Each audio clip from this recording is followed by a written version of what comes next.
Dr. Zainab Chaula, Katibu Mkuu Wizara ya Habari, Mawasiliano na Teknolojia ya Habari. Dr. Jimmy Yonazi, Naibu Katibu Mkuu Wizara ya Habari, Mawasiliano na Teknolojia ya Habari. Ndugu Gerson Msigwa, Mkurugenzi wa Habari, Maelezo na Msemaji Mkuu wa Serikali. Viongozi na management ya Wizara ya Habari, Mawasiliano na Teknolojia ya Habari. Ndugu yangu Deodatus Balile, Mwenyekiti wa Jukwaa la Wahariri. Ndugu Bakari Machumu, Makamu Mwenyekiti wa Jukwaa la Wahariri. Ndugu Angel Kilimali, Mjumbe wa Halmashauri Kuu ya Chama cha Mapinduzi. Ndugu wahariri, wageni waalikwa, mabibi na mabwana, habari za asubuhi. Jamhuri ya Muungano wa Tanzania. Jamhuri ya Muungano wa Tanzania. Sauti ya watu 85 kweli. Nirudie. Jamhuri ya Muungano wa Tanzania. Hapo sawa kabisa.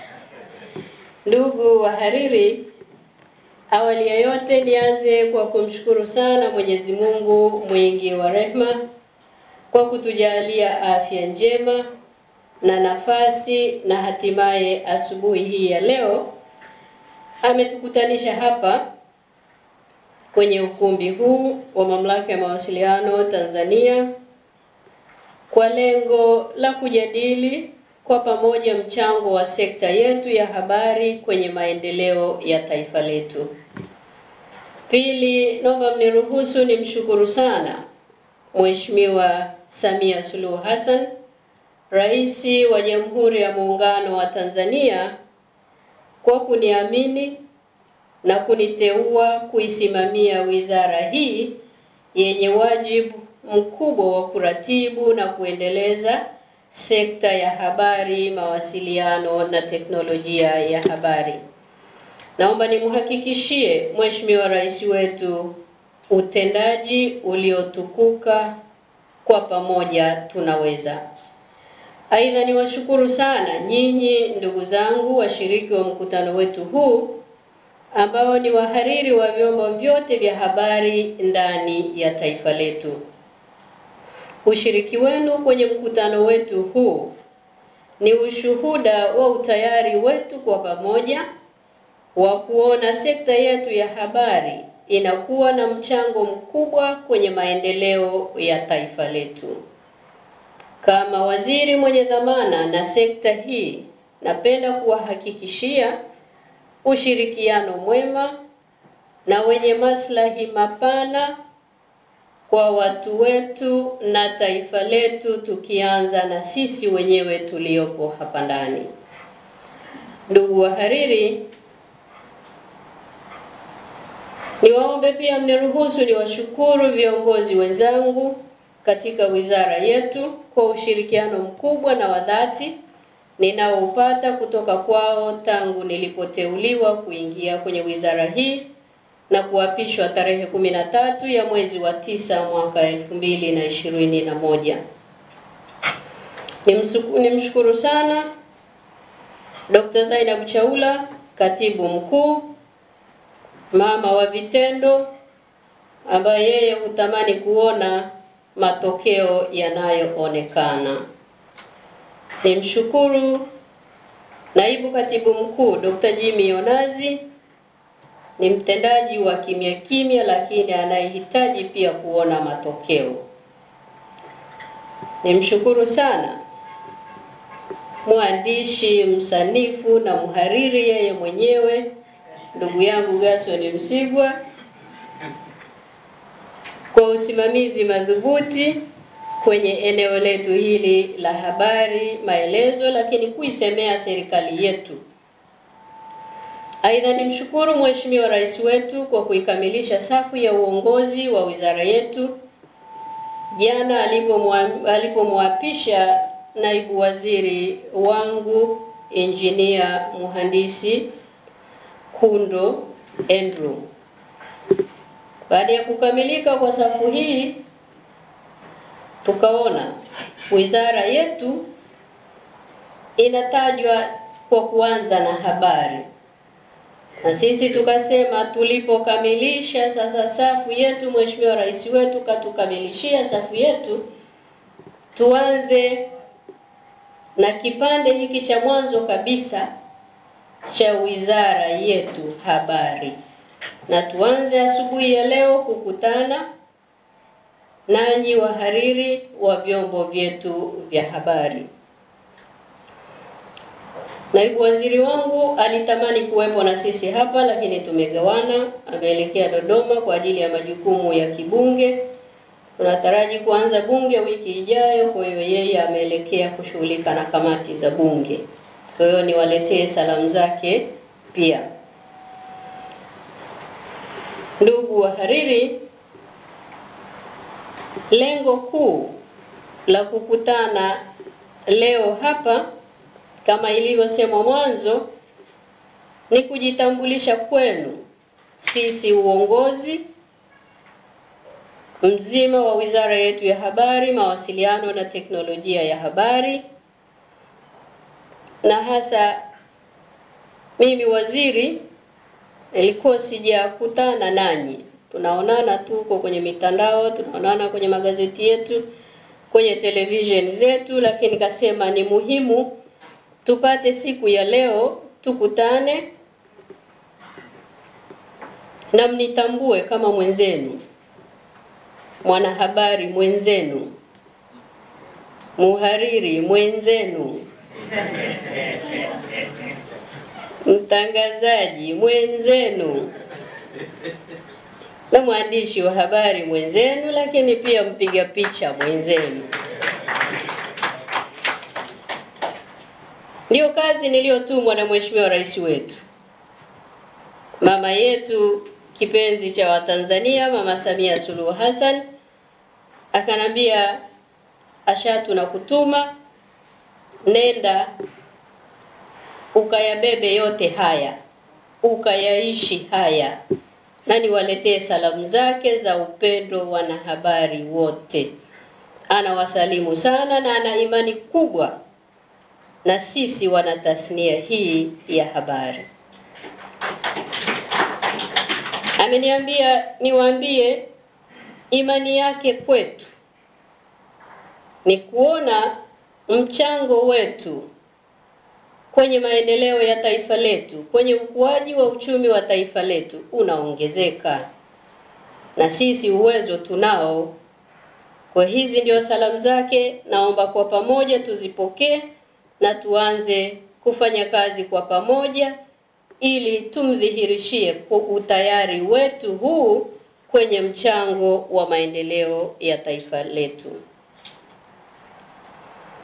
Ndugu zangu wanahabari, serikali yetu inathamini sana na kutambua mchango wenu kwa maendeleo ya nchi yetu. Hapa nimesema mchango wenu, mimi nikajitoa kwanza kwa sababu nyewe mlianza zamani, mimi nimeanza tarehe 13 tu, si ndio? Kwa mimi na mwezi mmoja tu. Kwa serikali inathamini na kutambua. Na jambo hili ni muhimu sana. Tumemsikia mwenyekiti wetu amesema, tulikutana na Mheshimiwa Rais tarehe 28, tukamwambia matamanio yetu ya sisi wanahabari, twende tukakae kwenye wizara ya habari, mawasiliano na teknolojia ya habari. Kwa sababu Mheshimiwa Rais anathamini mchango wetu, akaiunda wizara hii miezi miwili tu tangu tulipokutana naye. Hakika kwa pamoja tumpongeze Mheshimiwa Rais wetu kwa kutusikiliza na kuyafanyia kazi maoni yetu sisi wadau wa habari kwa uharaka na umakini mkubwa, na sasa tupo kwenye nyumba ile tulioitamani tuijenge pamoja. Kila mmoja ashike kipande chake kwenye nyumba hii ya habari, mawasiliano na teknolojia ya habari. Nyumba yetu iwe imara, nyumba yetu iwe ya mfano kwenye taifa letu la Tanzania. Bila nyumba hii taifa la Tanzania linakosa nyumba moja. Kwa sisi tuwe tayari, ndugu zangu, kuimarisha nyumba yetu na tusimame kwa pamoja. Ndugu wahariri, napenda kuchukua fursa hii pia kuwashukuru kwa dhati kwa ushirikiano mkubwa mnaoonyesha kwa serikali katika masuala mbalimbali ya kuhabarisha, kuelimisha na kuburudisha umma. Kwa namna hii na kwa pamoja tunatimiza matakwa ya ibara ya 18 ya Katiba ya Jamhuri ya Muungano wa Tanzania ambayo inatamka kuwa kila mtu yuko huru kutoa maoni, kutoa mawazo yake na kutafuta, kupokea na kutoa habari kupitia chombo chochote bila ya kujali mipaka ya nchi, na pia ana uhuru wa kutoingiliwa katika mawasiliano yake. Hongereni sana kwa kuendelea kulitimiza jambo hili. Ndugu wahariri, kipekee kabisa naomba niwashukuru sana kwa ushirikiano wenu mliouonyesha kwa serikali yetu ya Jamhuri ya Muungano wa Tanzania. Basi naomba mchukulie swala hili kwa uzito wake kwa kuandika na kutangaza taarifa za maadhimisho ya miaka 60 ya uhuru wa taifa letu.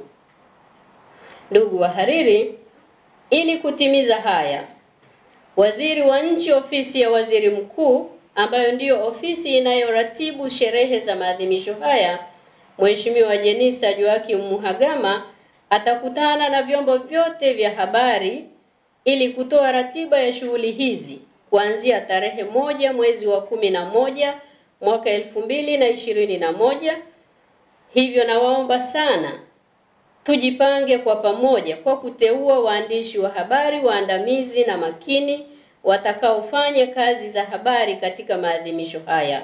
Na wakaribisha sana tushirikiane kwa pamoja.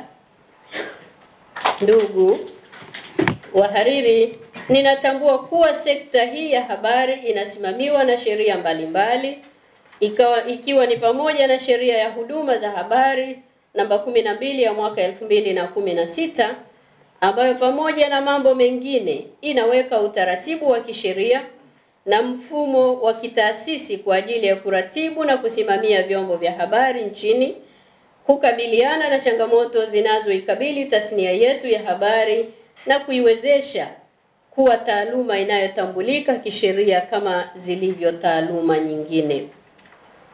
Pamoja na changamoto mbalimbali ambazo wadau wa sekta ya habari wanaibua katika utekelezaji wa sheria hii, bado ina mambo muhimu na mazuri yanayokuza uhuru wa habari hapa nchini ambayo serikali ya awamu ya 6 inayasimamia.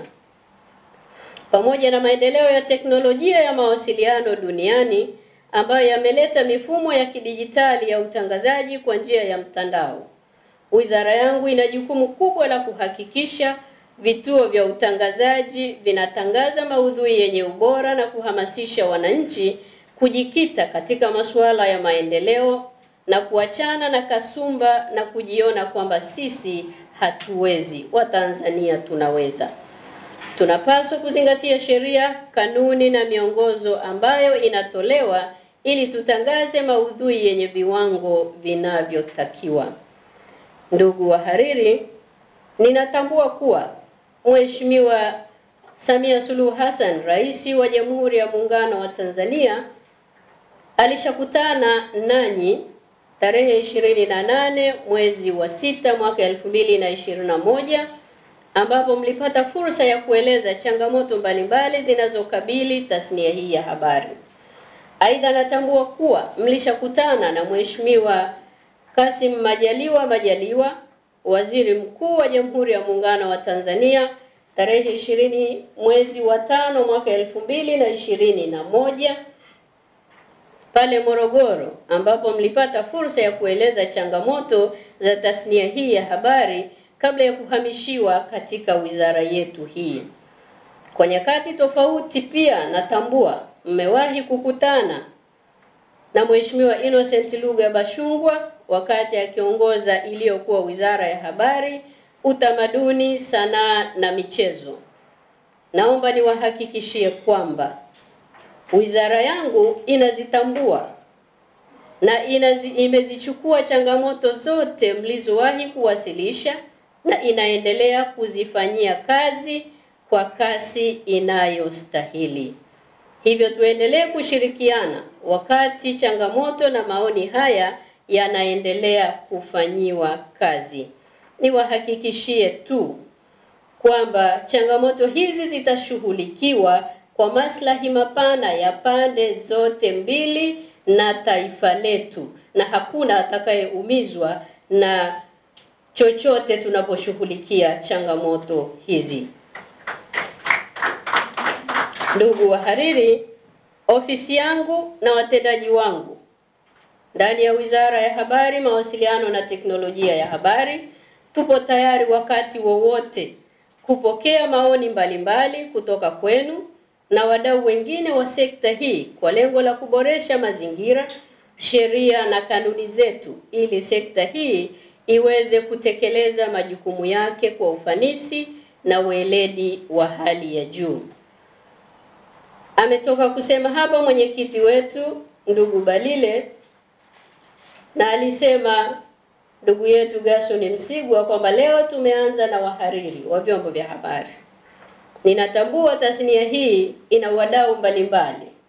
Leo tumeanza na wahariri, tutakutana na kila mdau anayehusika na tasnia yetu hii.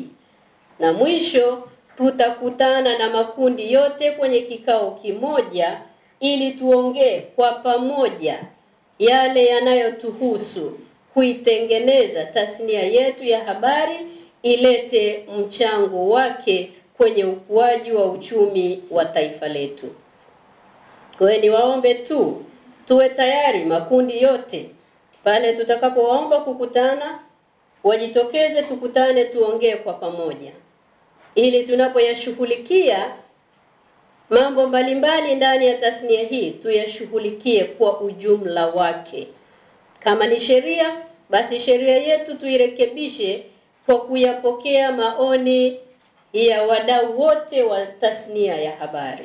Tusimwache mwandishi wa habari nje, tusimwache mwenye chombo cha habari nje, tusimwache mhariri wa habari nje, kwani naendelea kupokea kwenu. Sasa suluhisho ninaloliona ni tukutane kwa pamoja ili tuyajenge kwa pamoja. Kwenye lugha ya Kigogo huwa anasema Mheshimiwa Spika, huwa kuna usemi mmoja unasema alone we survive, together we prosper, and I'm prepared to prosper together with you.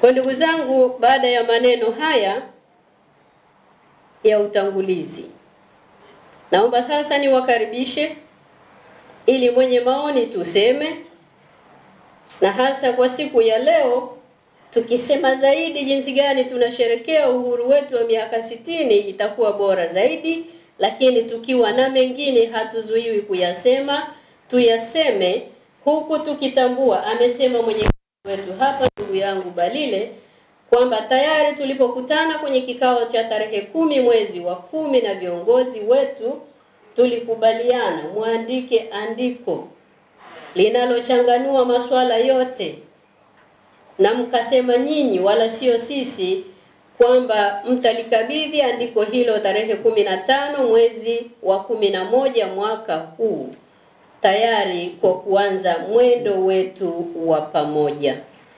Na baada ya maneno haya naomba niseme mkutano wetu tumeufungua, na tuseme kwa pamoja tuitengeneze njia yetu kwa pamoja, tuimarishe nyumba yetu pamoja kama wazalendo wa taifa hili. Asanteni sana kwa kunisikiliza. Kwanza nikupongeze kwa hotuba yako fupi na nzuri, lakini pia nikupongeze kwa kuteuliwa kuongoza sekta hii ambayo ni muhimu sana. Nasimama na wewe kwa sababu nimekuwa nikifuatilia hata bungeni hoja ulizokuwa unatoa ni hoja nzuri na nadhani utaendelea kuwa nazo hata katika sekta hii. Mimi toka ya Mema. Ameongea mwenyekiti wetu wa jukwaa la wahariri kwamba kuna mambo ambayo yalishazungumzwa na hivi karibuni tutakuwa na kikao Dodoma ambacho tutajadili kwa upana zaidi masuala yanayohusu sekta hii. Sasa kwa kuwa hakutaka kuyaweka wazi na imani katika hayo ambayo yatajadiliwa ni pamoja na agizo la Mheshimiwa Rais linalohusu kufunguliwa kwa vyombo ambavyo vilifungiwa, kwa vyombo ambavyo vilitumikia adhabu na vimemaliza, kwa vyombo ambavyo vilishinda kesi zao mahakamani na vinasubiri utekelezaji. Naamini kabisa hilo litakuwa ni mojawapo ya ajenda, na nakuomba matokeo ya kikao hicho yatakuja kwako, basi usisite kutoa uamuzi ambao kama ulivyosema hautaumiza upande wote. Lakini la pili, mimi ni ushauri tu kwa idara yetu ya habari maelezo. Mheshimiwa Msigwa yuko hapa, nilikuwa namuomba sana na timu yake wajaribu kuwa walezi. Mzazi, mtoto anapokosea nyumbani huwezi kumchukua tu kumfungia chumbani ukamchapa bila yeye kujieleza, leo ukamfungulia akatoka kwenda kucheza na wenzake na maumivu. Ninaomba wawe walezi. Vyombo vinapokosea ni vizuri wakaitwa waliokosea wakakaa mezani kama mzazi na mwanae, kama mlezi na mwanae, hata kama mtoto ni makambo, kaa naye, zungumza naye, mtaelewana kuliko kumpiga makofi na kumwacha akiendelea kuumia na maumivu. Asante sana. Mheshimiwa Waziri, naitwa Manyelele Jackson, ni mkurugenzi mwenza wa gazeti la Jamhuri. Mimi nirejee kidogo katika issue aliyozungumza na Redo hapa BBC. Upatikanaji habari ni shida kubwa mno, kubwa kweli kabisa. Japo kuna sheria. Mfano sisi kuna habari moja tumeandika wiki mbili zilizopita. Tumempigia msemaji wa polisi zaidi ya mara 40. Hakupokea hata mara moja. Sasa kwa njia hiyo unakuta kuna habari nyingine zinaenda zina matege. Na matokeo yake inakuwa sasa ni kulaumiana. Kwa hiyo shida utoaji habari ni haki ya msingi, haki ya kikatiba. Hilo waziri tunaomba sana ulizingatie. Unaona nisisitiza. Lakini la pili, umezungumza kuhusu sherehe za uhuru. Vyombo vya habari vikishirikishwa mambo ya nchi yanafanikishwa vizuri sana. Sasa huko tunapoenda kwenye hizo sherehe hizo, hebu zungumza na ndugu zetu hawa polisi. Hii habari ya polisi pamoja na vyombo vingine vya ulinzi na usalama ambavyo sheria vingine hatuvitamki. Mtu umeshakuwa na ile accredited kadi, unaingia pahala, unakuwa harassed, unavutwa, unapelekwa kule. Sasa hatuwezi kutumika mambo ya nchi kwa weledi kama mazingira yenyewe kufanya kazi ya kukutana na kusukumana. Basi wengine sisi watu wazima na waandishi wa habari hapo watu wanadhani ni hivi, watu wako wazito kielimu na umri na kila kitu. Lakini unakuta unavutwa mtu hata adabu na kusekana. Sasa mambo waziri naomba uyatazame, tuzungumze na hao wadau wengine. Lakini kwa kulisema hilo niunganisha pia kwamba kwa ujumla huko kote huko mkoani wapi kule waandishi wanapata shida hii kamata hii. Mtu kinasikia mkuu wa wilaya akatoa amri, mwandishi weka ndani, polisi toa amri. Mpaka sasa tumeona mpaka watendaji wa vitongoji mwandishi kamata. Waziri tunaomba haya mambo yatazamwe kwa ajili ya kurekebisha. Asante sana.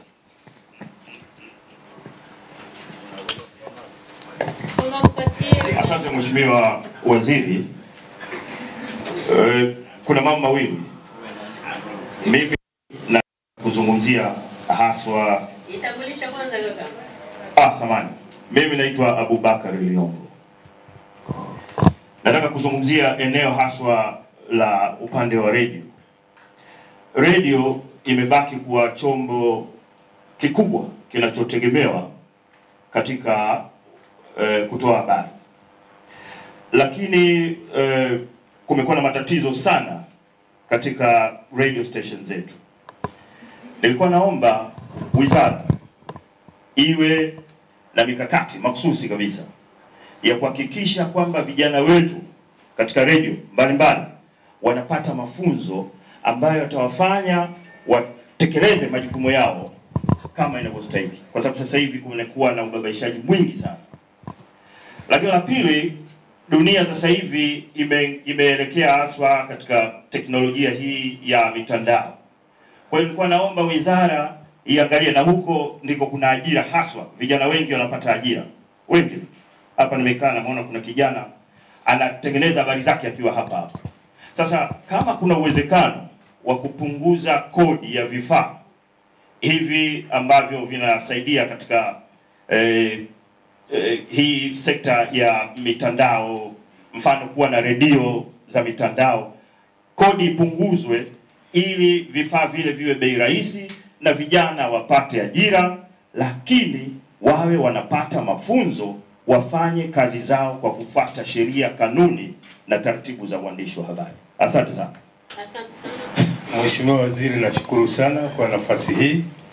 Pia nashukuru sana kwa kutokana na hotuba yako nzuri uliotoa kwetu. Mimi naitwa Kiondo Mshana, natoka Uhuru Media Group.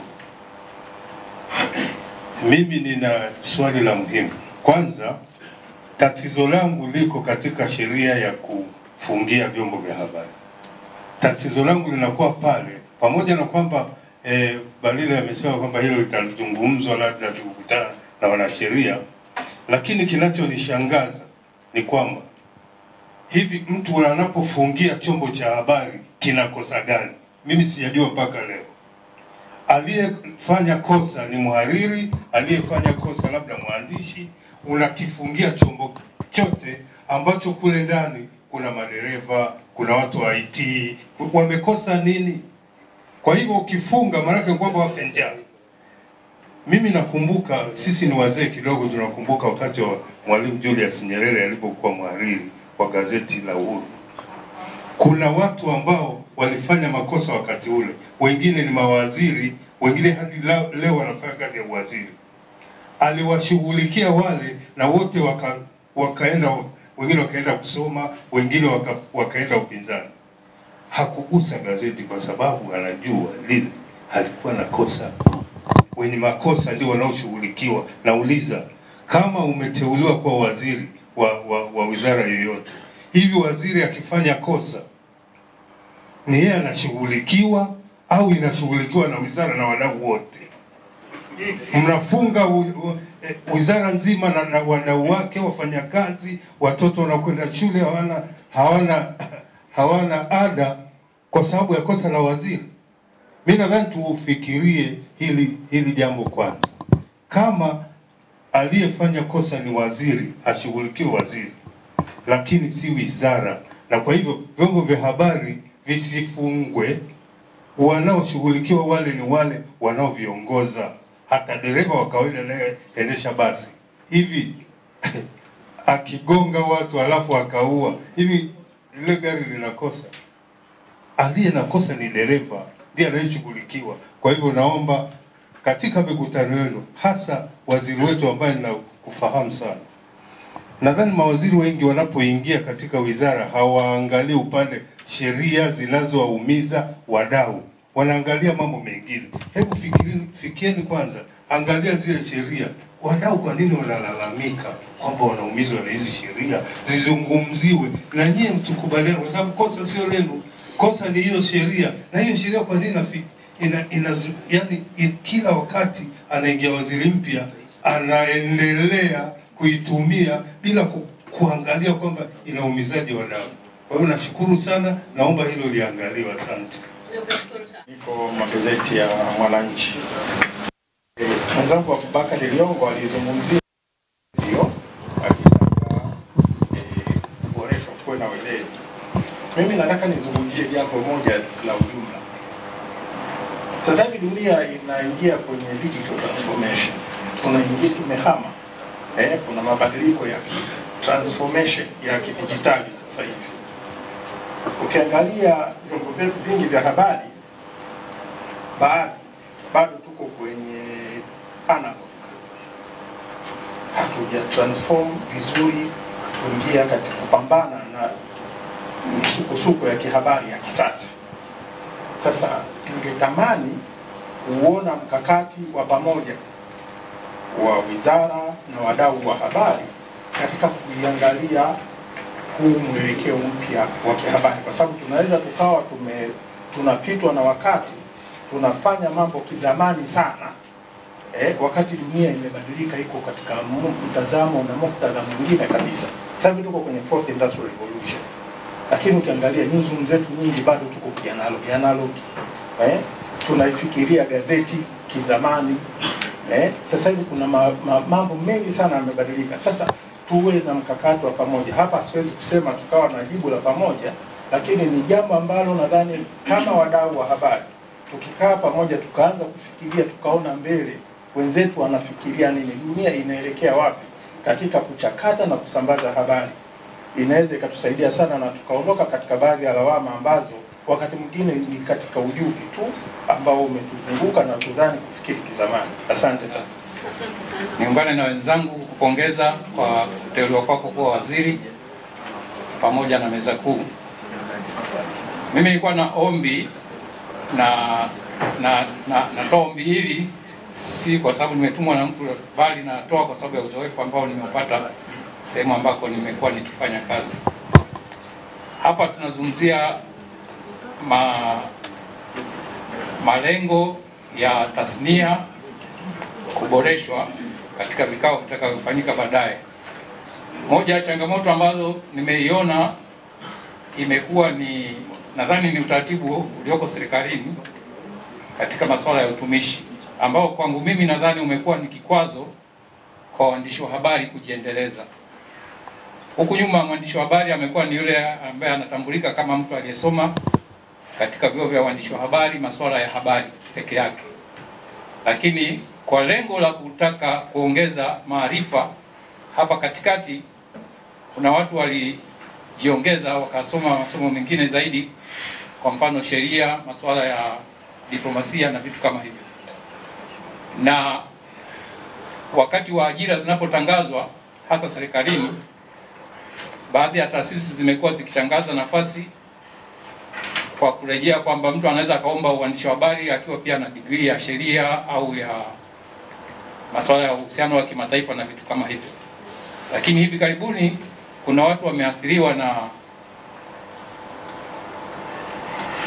wakati wanatakiwa kurejea serikalini kutoka kwenye taasisi ambazo zilikuwa zinaonekana ni za shirika la umma, wameathirika kwa kuonekana kwamba walitakiwa watumie vyeti vya uandishi wa habari, na baadhi yao walikuwa wamesoma uandishi wa habari kwa level ya diploma, lakini waliingia kwa level ya degree za masuala mengine. Kwa hiyo nadhani tunapozungumzia kuongeza thamani ya uandishi wa habari, iko haja kwa serikali kuangalia ni kwa namna gani mwandishi wa habari tafsiri yake ihusishe pia watu ambao wamesoma masomo mengine lakini wana maarifa ya uandishi wa habari, au basi ijulikane moja kwa moja kwamba uandishi wa habari pase ni mtu aliyesoma masuala ya habari na hatakiwi kujihusisha na mambo mengine, ambayo pia nikiangalia moja ya matatizo ambayo tumekuwa tukiyapata ni kwa sababu watu au waandishi wa habari wamekuwa hawana maarifa ya maeneo mengine, na hiyo imechangia kuleta migogoro katika tafasiri ya sheria na masuala mengine ambayo waandishi wanaripoti. Hapa tunazungumzia magazeti yaliyofungiwa na vyombo vingine ambavyo vimefungiwa. Ni kwa sababu vyombo vya habari vingi havina weledi wa sheria, na matokeo yake waandishi wamejikuta wakiuka masuala ambayo yanawabana kisheria. Laiti watu wengi walikuwa wamesoma sheria pia kama masomo ya kawaida, basi ingesaidia kupata au kupunguza hiyo migogoro inayohusiana na masuala ya kisheria. Kwa hiyo ombi langu nilikuwa naomba watu wa utumishi waangalie jinsi gani wanaweza kuaccommodate watu ambao ni multidiscipline. Bosi wangu hapo Mr. Yonazi nadhani ni mtu wa ICT, lakini alipata na fursa ya kufanya kazi kwenye magazeti. Kwa hiyo ameongeza weledi katika masuala ya habari, na kwa maana hiyo kwake ni advantage kubwa zaidi anaposimamia leo wizara ambayo inahusika na habari na masuala ya ICT. Kwa hiyo nilikuwa naomba serikali iangalie katika swala hilo wakati tutakokuwa tunajadili sheria mpya ya habari. Asante. Asante sana. Mimi kwa nyongeza kupitia tasnia yetu ya habari kama mama, kwanza tunamshukuru sana Rais kwa kutupa hii wizara kwa mara ya kwanza ikijitegemea. Miaka yote huko nyuma wizara hii ilikuwa chini ya Wizara ya Habari, Utamaduni na Michezo, na tumeona walikuwa kibezi sana katika maeneo hayo mengine. Kwa hiyo sisi kama wanahabari tunashukuru sana kwa kupata chombo chetu ambacho kitatusimamia vizuri. Kwa uzoefu wangu kwenye hii tasnia, Mheshimiwa Waziri, kwa sasa kwa kuwa inajitegemea, tunakuomba, kama unavyojua umuhimili ni mkubwa sana.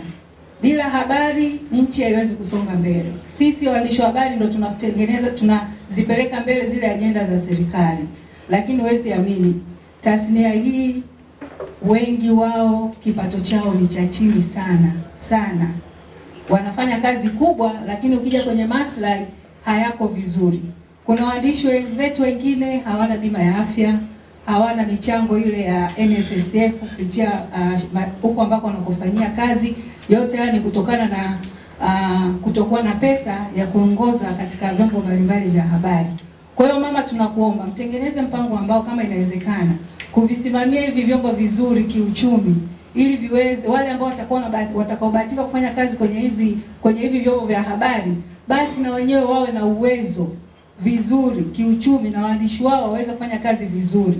Kwa sababu mimi naamini mwandishi akiwa ana maslahi mazuri, hata kazi zake atazifanya vizuri. Tofauti na sasa unaona kuna matatizo hapa na pale yanajitokeza. Inawezekana pia mawazo, kwa sababu unakuta mwenye kampuni yake ana watumishi, hana pesa ya kuwalipa mishahara, mawazo mengi, ndio mengine anajitokeza mambo ya ajabu ajabu. Kwa hiyo tunakuomba mama, utusimamie vizuri katika hii tasnia yetu na wanahabari waweze kuwa vizuri katika masuala ya kiuchumi. Na kama unavyojua mama, 2025 tuna ajenda yetu akina mama. Ukivisimamia vizuri hivi vyombo vyetu vya habari, basi ajenda itaenda vizuri sana. Wababa wote unawaona hao watawaunga mkono akina mama. Kwa hiyo jambo letu akina mama litasonga mbele endapo waandishi wa habari watasimama vizuri. Kwa Mheshimiwa Waziri, mimi nina imani na wewe, nina imani na vyombo vya habari na waandishi wetu wa habari. Ukitusimamia vizuri, nadhani kila kitu kitakwenda vizuri. Sitojisikia vizuri nisiposema CCM oye. Nisamehe sana waandishi wenzangu. CCM oye. Asante sana Mheshimiwa Waziri. Mimi na jambo dogo tu, japo swali langu tayari mkuu wa idara ya habari maelezo na msemaji. Naitwa Mike Nana kutoka Star TV. Mkuu wa idara ya habari maelezo nafikiri shalijibia mahala fulani hivi alipata kihojiwa, lakini mimi binafsi sikutosheka na majibu, na kwa sababu waziri upo ningependa nililete kwako. Karibu. Waandishi wa habari wamekuwa wakitozwa 30,000 kwenye malipo ya press card kila mwaka. Sasa kwenye vyombo vya kitaifa kama sisi kwa mfano, tuna waandishi, kwa mfano chombo kina waandishi zaidi ya 100. Sasa ukipiga hesabu kila mwaka tutoe 30,000. Hii ni maumivu. Sasa ukiangalia hali ya kiuchumi ya vyombo vyetu, kwa nini hizi press card zisitolewe hata kwa miaka mitatu? Yaani kama ukilipa mwaka huu 30,000 ukapewa space muda wa kutosha kwa ajili ya hata miaka mitatu. Tumeona sisi madereva akipata leseni ni anapewa muda, lakini ukiangalia madaktari leseni zao sio kwamba kila mwaka wanarenew, lakini sisi tumekuwa tukirenew, lakini kila mwaka tunalipa 30,000. Hii ni maumivu kwetu sisi kama wanahabari. Ningeomba Mheshimiwa Waziri ufanyie kazi sana. Naitwa Jona Kajuma, ni mjumbe wa TEF, lakini pia ni mwandishi wa habari wa kujitegemea. Mimi nitazungumzia sherehe za miaka 60 ya uhuru. Kama ulivyosema kwamba pengine ukiangalia kwenye ukumbi huu ni wachache sana ambao walikuwepo wakati wa uhuru, nchi inapata uhuru. Sasa ushauri wangu,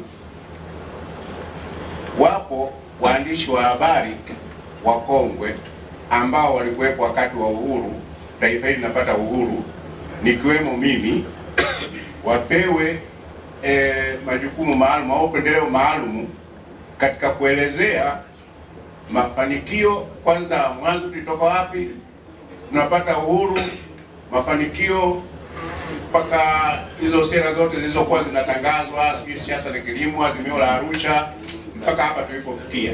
Kwa hiyo naomba hao waandishi wakongwe hao watafutwe, wao ndio kiini cha kuandika hizo habari. Sio kama sasa hivi wasiwepo, wawepo, lakini nafikiri wale watakuwa mchango wao ni muhimu zaidi. Asante. Nikupongeze kama mama, nikiamini kabisa yapo mambo mengi mazuri kama mama utafanya, kiasi kwamba kama hiyo alivyosema 2025 kina mama tuna jambo letu. Sasa watu wengi wamenifreeze, mimi naomba jina lako samani, naitwa Amina Chekanaye, natoka Classic FM, ni mhariri. Mimi naomba nizungumzie tu swala la namna gani tutasherehekea hii miaka 60 ya uhuru. Yapo mambo mengi yamesemwa, lakini pengine mimi nizungumzie tu swala la utaratibu ule utakavyokuwa. Natamani kuona kwamba namna ambavyo hizi sherehe zimepangwa kufanyika, waandishi wa habari tuanze kushirikishwa mapema. Kuna kamati, kuna sio wote lakini watachaguliwa baadhi, na baadhi wachaguliwa kutoka vyombo upande wote, vyombo vya serikali na vyombo binafsi. Lakini vile vile utaratibu kidogo wa kuchukua majina yetu, kwenda kupigwa picha, kwenda kufanya mpaka kushiriki mpaka mwisho.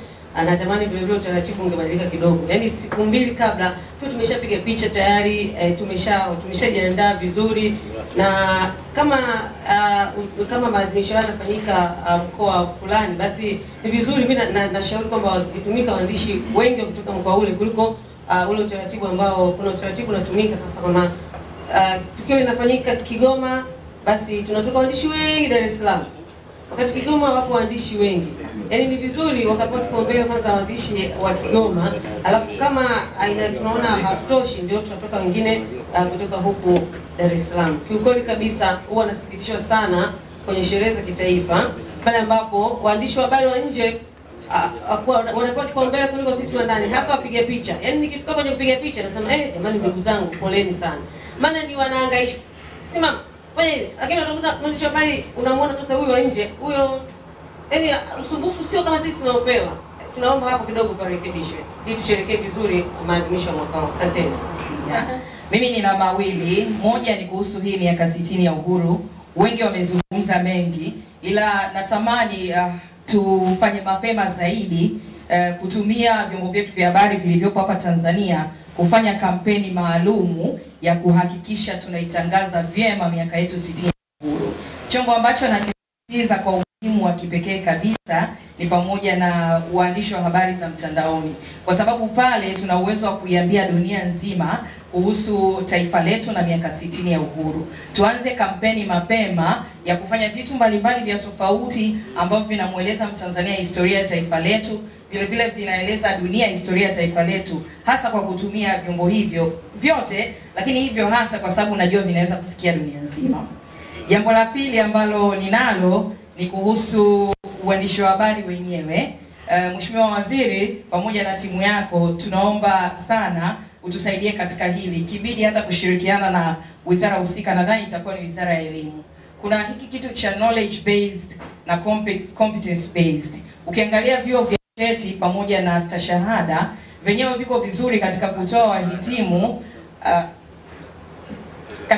wahitimu ambao wakija kazini, maana si ndio tunawapokea, wakija kazini wanakuwa na uwezo mkubwa practically wa kufanya kazi yetu sisi ya uandishi wa habari na utangazaji. Lakini ukiangalia katika vyuo vya juu zaidi, kwa maana ya wale ambao wanapata shahada ya kwanza na kuendelea ya uandishi, wakija kazini kuna changamoto kubwa, kwa sababu wanakuwa wako vizuri zaidi kwenye nadharia kuliko kwenye vitendo. Sasa muone Mheshimiwa Waziri, kwa ridhaa yako na timu yako, namna gani mtafanya kwa kushirikiana hata na Wizara ya Elimu, ili pia katika hivi vyuo vinavyotoa shahada na kuendelea tupate wahitimu ambao wakija kazini hatupati nao tabu sana, wanakuwa na wenyewe wako vizuri kwenye vitendo kuliko kwenye swala la nadharia. Siku moja tulikaa hapa TCRA, nakumbuka yalikusanywa maoni hapa TCRA kuhusu hilo jambo. Nadhani pengine Mheshimiwa Waziri, labda siku moja pia itakufikia, kwa sababu idara ya habari ilikuwa kwenye wizara nyingine, sasa iko kwenye wizara mpya. Nadhani yale maoni hata ukiwasiliana na TCRA wakikupa, mtaona namna gani mfanyie kazi hilo swala. Asante, nashukuru Mheshimiwa Waziri. Asante sana dada. Hapa ya press card. Nashauri kitu kimoja. Press card alipopendekeza mjumbe zingetolewa baada ya miaka miwili kama miaka 4 au 5, wakati tufanye kama wanavyofanya leseni za driver. Sasa hivi leseni za driver ni miaka 5 tu, unalipa 70,000. Lakini za kwetu hizi ni 30,000 kila mwaka. Alafu jinsi zilivyotengenezwa ni kama zimezoea kizamani sana. Tuziboreshe ziwe kama hizi hapa. Ziwe kama hizi.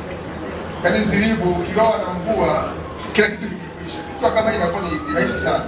Asante sana. Nakushukuru sana. Mheshimiwa Waziri, nashukuru sana na kwa mara nyingine niseme nimefurahi sana kwa kutupa upendeleo huu wa kuja kutusikiliza, na ndugu zangu hawa na mabosi wangu hawa wahariri wakasema mawili matatu. Sasa haya karibu yote yananigusa. Sijajua Mheshimiwa Waziri, kibali chako nipite kwenye yote au nipite kwenye yepi? Apite kwenye yote yanayokugusa. Sawa. Sasa nikianza na hili la mwisho lenye kumbukumbu zaidi, ni kweli kuna hii changamoto ya press card kwa zinatolewa mara kwa mara kila mwaka na waandishi wa habari, lakini kuliweka sawa, press card ile ni kama leseni, na anayetakiwa kuipata ni mwandishi wa habari mwenyewe, lakini vyombo vya habari ndio huwa vinaweka huo utaratibu wa kuwa vinawagharimia press card waandishi wa habari, na kwa utaratibu wa sasa ni kwamba wanapata kila mwaka. Lakini kwenye sheria yetu hii tutakapokuwa tumekamilisha baadhi ya mambo, kuanza utekelezaji, ile bodi ya ithibati ile kanuni zimeelekeza kwamba hiyo press card itatolewa baada ya miaka 2. Lakini Mheshimiwa Waziri, ikikupendeza, kama utaona inafaa, kwa spirit ile uliyosema kwamba nchi ni ya kwetu sote na tasnia ni ya kwetu, maelekezo yako sisi tutayapokea. Mimi ndio ninayetoa hizo press card, kwa hiyo inawezekana. Lakini hizi limitations za muda zina sababu zake zingine. Kwamba pia unaweza kumpa mtu press card ya miaka 5 akaenda kufanya mzee wangu anacheka kibosi akaenda kufanya afu kumtrace ikawa tabu. Lakini teknolojia sasa hivi inaruhusu, Mheshimiwa Waziri, tunaweza mtu tukampa. Lakini jingine alilolisema la ziwe, ndugu yangu Paul Maregesa anasema ziwe za kidijitali. Sasa hivi tuna kazi inayoendelea ya kuhakikisha hata upataji wa press card wenyewe ukiwa na sifa zote unaweza ukaregister popote ulipo na ukapata press card. Hiyo ni kazi ambayo inaendelea, bado haijakamilika. Ikikamilika mtajulishwa, na maelekezo mengine Mheshimiwa Waziri atayatoa. Mheshimiwa Waziri, hili alilolisema Ana Mwasoke la changamoto za cheti na shahada, hilo liko sana kwenye mitaala, na ni kweli ni kweli ni jambo ambalo kidogo na mimi naomba hili nilipite, ni kuachia. Nadhani ni swala linahitaji mjadala na wadau na kuona namna gani hiyo mitaala huko kwenye vyuo inaangaliwa. Tulianza utaratibu huu wa kutoa hizi degree za uandishi wa habari mwaka 2004. Tukatoka kwenye stashahada stashahada ya juu, yani advanced diploma, tukaenda kwenye diploma. Sasa nadhani kuna mjadala hapo kidogo wa namna gani ile degree inayotolewa ya uandishi wa habari imekuwa efficient kwenye kazi yetu. Nakubaliana na yeye. Kwa hiyo Mheshimiwa Waziri, hilo na lenyewe labda litahitaji mjadala zaidi na wadau, tuone namna gani tunaliweka vizuri baadaye.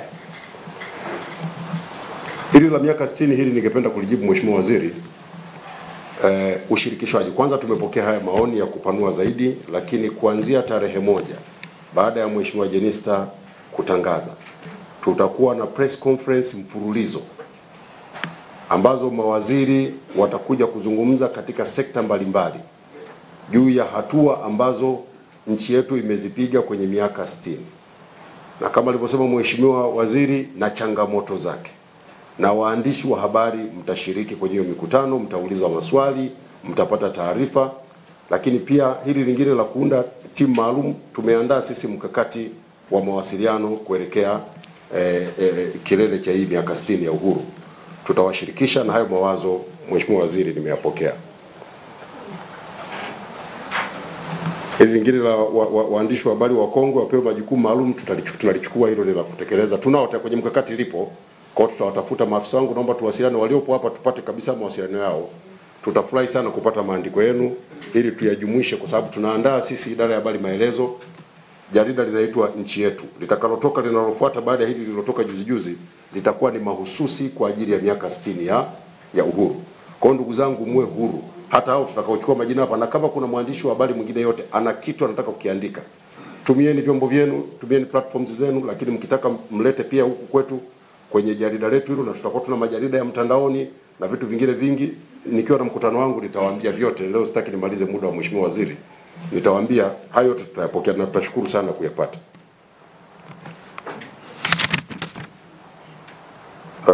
Za Angel ni pongezi, hili nadhani hili mimi nilipite.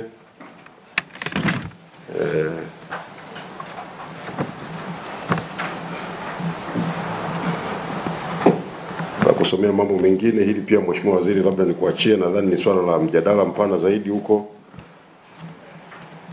Digital transformation ni sahihi kabisa, kuwezesha mabadiliko ya kidijitali. Hili na lenyewe tunalipokea kejo, nadhani ni wazo zuri. Ni kweli kabisa Mheshimiwa Waziri, moja ya changamoto tulizonazo kwenye vyombo vyetu vya habari kuendana na teknolojia, na hili ni lazima niliseme hapa. Changamoto kubwa ambayo tunaipata kwenye uandishi wa habari ni changamoto ya uwekezaji. Uwekezaji kwenye vyombo vyetu vya habari ni mtihani. Haya mambo ya kiteknolojia haya, vijana wanasema kama huna mpunga haiwezekani. Ukitumia kamera hapa ya shilingi milioni 3 na hakija jamaa huko anatumia kamera ya milioni 70, hiyo picha itakayopigwa zitakuwa tofauti. Lakini hilo ni moja, tunasema na mengine mengi vinahitaji uwekezaji. Mheshimiwa Waziri, nafikiri hapa napo pia tunahitaji mjadala. Uwekezaji kwenye sekta ya habari una mitihani mikubwa kwenye nchi yetu.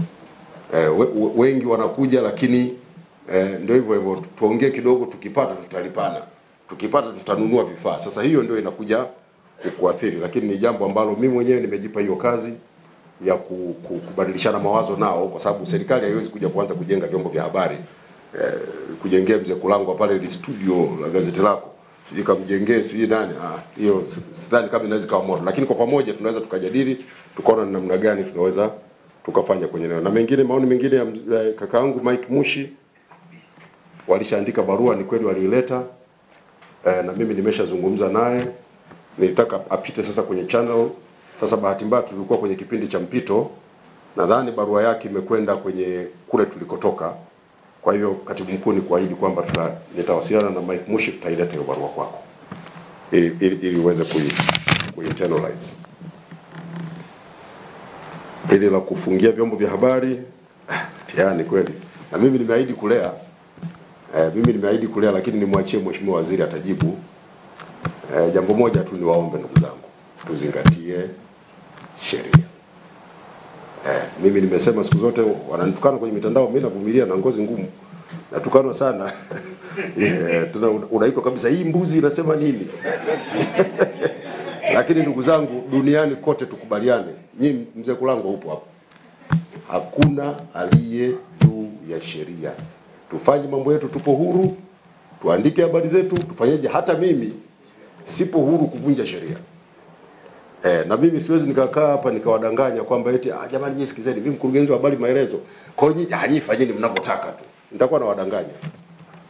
Ukikosea na Mheshimiwa Waziri tumeweka utaratibu pale. Mtu akifanya makosa tunamuita. Tunamwambia mara ya kwanza, mara ya pili, mara ya tatu, na tunaandika na barua. Na barua zipo. Na ukiona mtu amechukuliwa hatua, sitaki kufungua hilo boksi. Lakini hizi hatua zote mimi ninachowaomba ndugu zangu, hatukai hapa kubishana, ninachowaomba tuzingatie taratibu. Maana tunaweza kuzungumza upande mmoja wa vyombo vyetu vya habari wa kujenga nchi yetu, kufurahia, kuhabarishana, safi, ni kitu kizuri. Lakini ni vyombo vya habari hivi duniani huko vimeleta mtafaruku, watu wameuana. Sawa. Na nyinyi tena wengine walimu wangu hapa. Mwingine kauliza na swali na yeye mwenyewe ndio alinifundisha. Nilihudhuria mimi kozi yake akaniambia hivyo. Kwa hiyo mimi naomba, kwa sababu kwa spirit hii ambayo Mheshimiwa Waziri ameisema ya kuiweka nchi yetu mbele, Sawa, utakuna mambo yako na ajenda zako kwenye chombo chako, lakini mwisho wa siku tujue kwamba Tanzania hii sisi wenyewe tunaishi Tanzania, wajomba zetu wanaishi Tanzania, watoto wetu wanaishi Tanzania. Juzi Mheshimiwa Waziri, nilikuwa Mwanza na mwandishi wa habari wa Mwanza anaitwa Mtozi Alois Nyanda, huwa na kipindi chake very charming. Anauliza maswali pale. Nikamwambia sasa Nyanda, kweli uhuru hauna mipaka. Sawa. Hivi kweli tukuache ukaseme haya sasa wananchi wa Mwenge nendeni Kijitonyama kakateni mapanga wote kwa sababu uko huru tukuache? Haiwezekani. Si ndio hivyo? Hatutawanyanyasa na sisi tutapita hii dhamira ya Mheshimiwa Waziri aliyosema na Mheshimiwa Rais aliyosema. Tutafanya hivyo 100% kuhakikisha uhuru wenu unakuwa. Lakini jamani, tukubaliane na sisi wenyewe hapa kwamba, na bahati nzuri Mheshimiwa Waziri, wao wenyewe hapa mmoja wao kikosea, wao wenyewe mimi siwezi kuwachonganisha hapa, lakini wao wenyewe wanasema bwana huyu jamaa yetu bwana kazidi.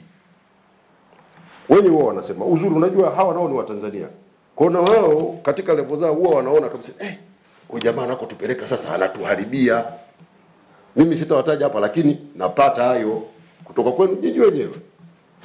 Mimi niishie hapo. Lulusanga, mnakosa taarifa. Mheshimiwa Waziri, hii imekuwa ni changamoto, lakini mimi ninachowaomba ndugu zangu, ukiwa unatafuta taarifa sehemu fulani, unamtafuta mhusika, humpati. Mheshimiwa Waziri amelipokea, atajua yeye jinsi ya kulifanyia kazi. Lakini na ndio maana sisi idara ya habari maelezo tupo. Wasiliana na sisi, tutasaidiana kuitafuta hiyo taarifa. Wakati mwingine unaweza kuwa unamtafuta Mheshimiwa Waziri hapa, una complain na why deadline. Waziri yuko kwenye kikao cha baraza la mawaziri. Kimeanza saa 3 asubuhi, kitaisha saa 12 jioni. Wewe unamtafuta saa 7 hapatikani. Hasa isiwe nongwa kwamba waziri huwa hapokei simu yangu. Sisemi hicho ndio kichaka, hapana, sio kichaka, lakini serikali ndio maana ikaweka utaratibu sasa. Mkishapata kuna msemaji mkuu wa serikali, idara ya habari maelezo. Njooni mtuwasiliane, tutapata majibu ya hilo ambalo mnalitafuta. Uhuru, kakangu Jackton, tutashirikiana, hamna shida. Kamata ya waandishi wa habari, ni kweli Mheshimiwa Waziri, kumekuwa kukitokea changamoto kwenye baadhi ya maeneo. Kuna sura mbili. Wako baadhi ya viongozi ambao wanafanya hili na tumekuwa tukishirikiana vizuri, na wapongeza sana mwenyekiti wa TEF na viongozi wa press clubs wa mikoa. Tunawasiliana na tunachukua hatua mara. Ndugu viongozi wenzangu tulioko hapa, naomba nimshukuru sana Mwenyezi Mungu mwingi wa rehema ambaye ametufikisha hatua hii tukiwa na amani na furaha tele, tukijenga nyumba yetu moja, si ndio? Ndugu zangu, maswali mengi yamejibiwa, hoja nyingi zimejibiwa, zimebaki chache ambazo kaka yangu Machumu anataka asikie. Na mimi naanza na ile ya kwanza kabisa unayotaka usikie, kutoka kwa kaka yangu Joseph Kulangwa. Agizo la Mheshimiwa Rais. Agizo la Mheshimiwa Rais nililisikia, nimelikuta ofisini, akasema hivi, mimi ni nani wa kuacha kutekeleza agizo la mwenye nchi? Mimi ni nani? Nimeanza kulifanyia kazi. Nimekuta wenzangu wameanza kuyafanyia kazi, mimi naendeleza, na ndipo nilikowaambia hakuna anayekwenda kuumia kwa lolote pande zote. Tuko hapa kuwezeshana, tuishi, tujenge nyumba moja, nyumba ya pamoja. Kwa hiyo hilo naomba muondoke nalo kwamba jambo hili tunakwenda kulihitimisha kwa amani na salama, na sote sisi tuendelee kuijenga taifa letu. Lakini dada yangu Lulu Sanga alisema niongee na viongozi wenzangu wa Wizara ya Habari mwenzenu. Hili tutaliongea pamoja ndani ya serikali yetu na mabadiliko mtayaona. Tunao wasemaji kwenye wizara zote. Wasemaji hao wako chini ya mkurugenzi wetu idara ya habari maelezo. Mkurugenzi wa idara ya habari maelezo yuko chini yangu. Kwa hiyo hakuna mtu ambaye ana samahani kwa nini asishirikiane na vyombo vya habari kwa yale Watanzania wanayotamani kuyasikia kwa ajili ya maendeleo yetu sote. Kwa hilo halina shaka, limekaa vizuri, tunakwenda kushughulika kwa pamoja na tuzipate taarifa tunazozihitaji. Hii sasa na sisi waandishi wa habari tuache yale maswali ya uchokozi. Yale ya uchokozi yale ukiniuliza kama la kiuchokozi la kuniharibia, si nitalikwepa. Sasa nitakuwa sijakusaidia na mimi utakuwa hujanisaidia. Tuilijenge taifa letu kwa pamoja. Tumesema pamoja hapa, ibara ya 18 ya katiba inasema ni haki ya kila Mtanzania, ni haki ya kila mwananchi kupata habari, kutoa habari, lakini asiingiliwe uhuru wake. Sasa huko tusiende, tulinde hii ibara kama ambavyo imetuelekeza, lakini kutoa taarifa zile za wizara zetu zinafanya nini. Nimshukuru sana mwenyekiti wetu, alisema vizuri. Anasema mtu kapewa rushwa afu kasaini. Hivi rushwa huwa mtu anasaini? Unapewa rushwa afu unasaini, hiyo rushwa kweli? Ngumu.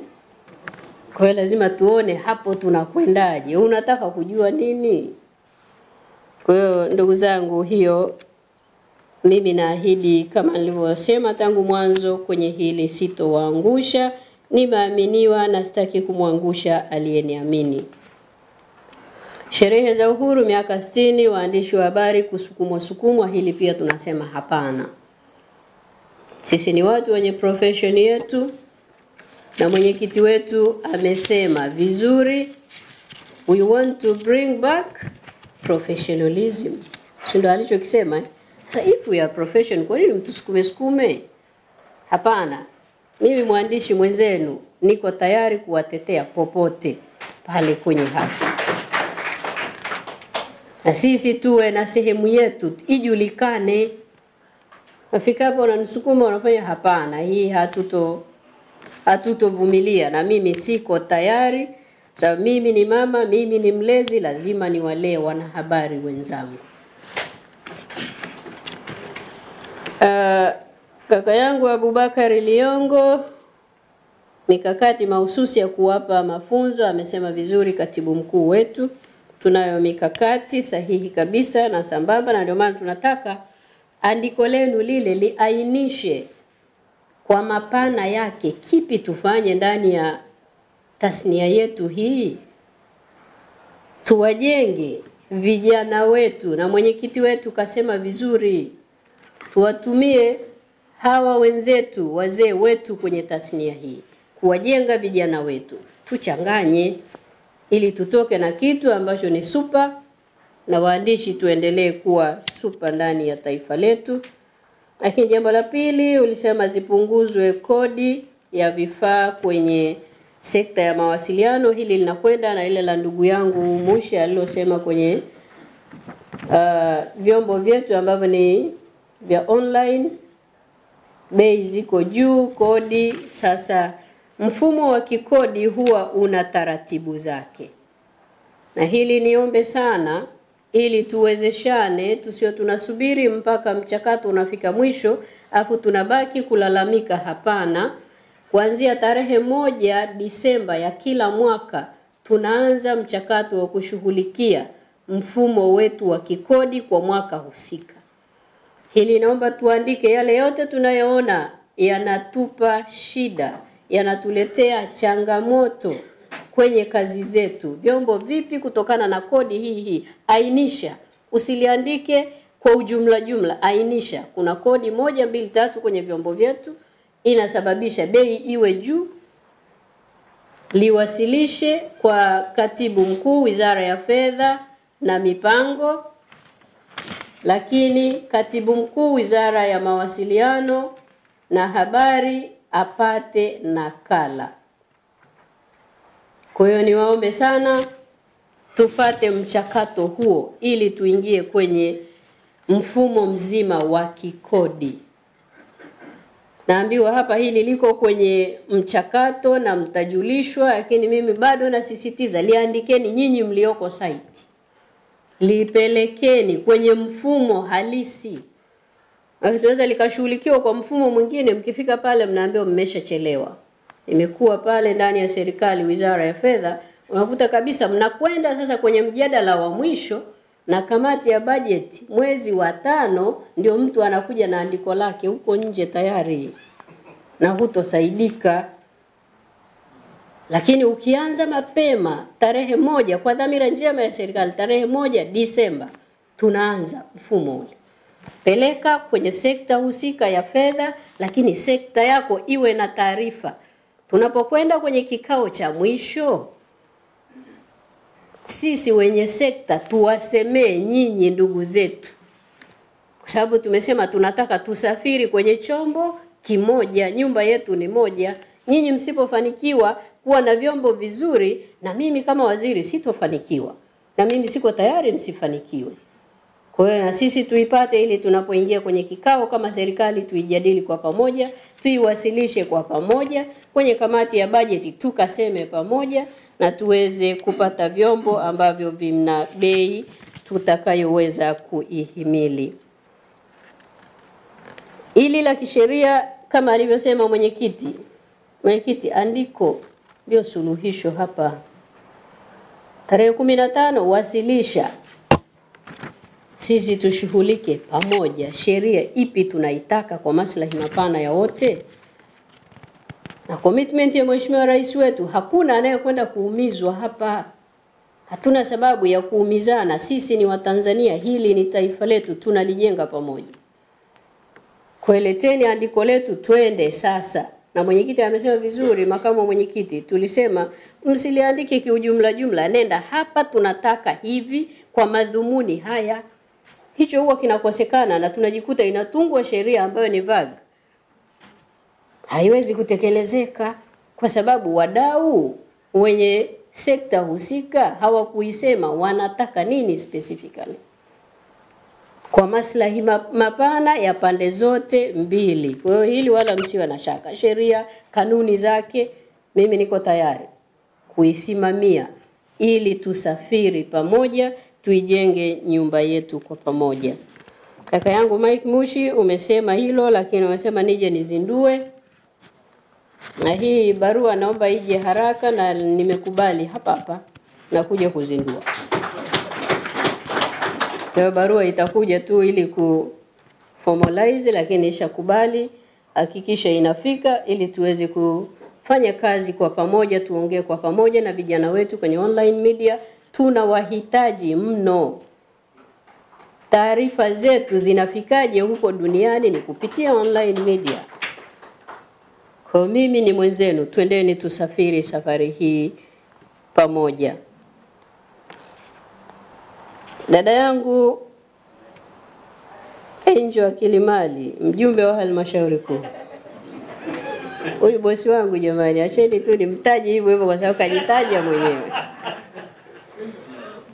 Kipato ni cha chini sana cha wengi wetu. Ndio maana mwanzo nikasema tunahitaji tukutane. Tumekutana leo na wahariri, tutakutana na waandishi wakiwa peke yao.